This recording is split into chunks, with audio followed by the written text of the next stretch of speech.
Confessions 4. Since I did not know what was meant by your likeness, I ought to have knocked at your door and asked how it was to be understood. I ought not to have derided and set myself against it as though it meant what I imagined it to mean. Anxiety about what I could believe as certain gnawed at my heart all the more sharply as I grew more and more ashamed that I had been misled and deluded by promises of certainty for so long, and had talked wildly like an ignorant child about so many unconfirmed theories as though they were beyond the question. It was only later that I realized that they were false. But by now I was sure at least that there was no certainty in them, though I had taken them for true when I blindly attacked your Catholic Church. Though I had not yet discovered that what the Church taught was the truth, at least I had learnt that she did not teach the doctrines which I so sternly denounced. This bewildered me, but I was on the road to conversion, and I was glad, my God, that the one Church, the body of your only Son, in which the name of Christ had been put upon me as a child, had no liking for childish absurdities, and there was nothing in the sound doctrine which she taught to show that you, the Creator of all things, were confined within a measure of space, which however high, however wide it might be, was yet strictly determined by the form of a human body. I was glad too that at last I had been shown how to interpret the ancient scriptures of the law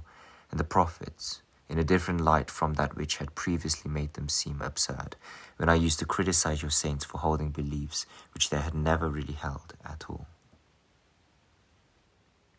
I was pleased to hear that in his sermons to the people, Ambrose often repeated the text,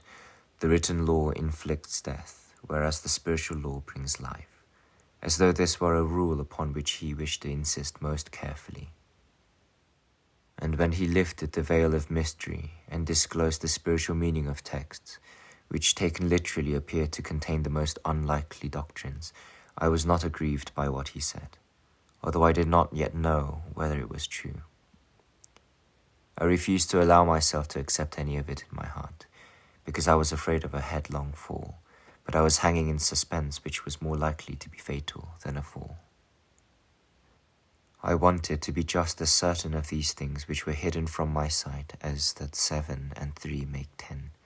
for I was not so far out of my wits as to suppose that not even this could be known. But I wanted to be equally sure about everything else, both material things for which I could not vouch by my own senses,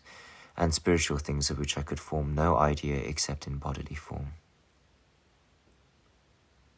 If I had been able to believe, I might have been cured, because in my mind's eye I should have had clearer vision, which by some means might have been directed towards your eternal, unfailing truth. But it is often the case that a man who has had experience of a bad doctor is afraid to trust himself even to a good one. And in the same way my sick soul, which could not be healed except through faith, refused this cure for fear of believing a doctrine that was false. My soul resisted your healing hand, for it was you who prepared and dispensed the medicine of faith and made it so potent a remedy for the diseases of the world.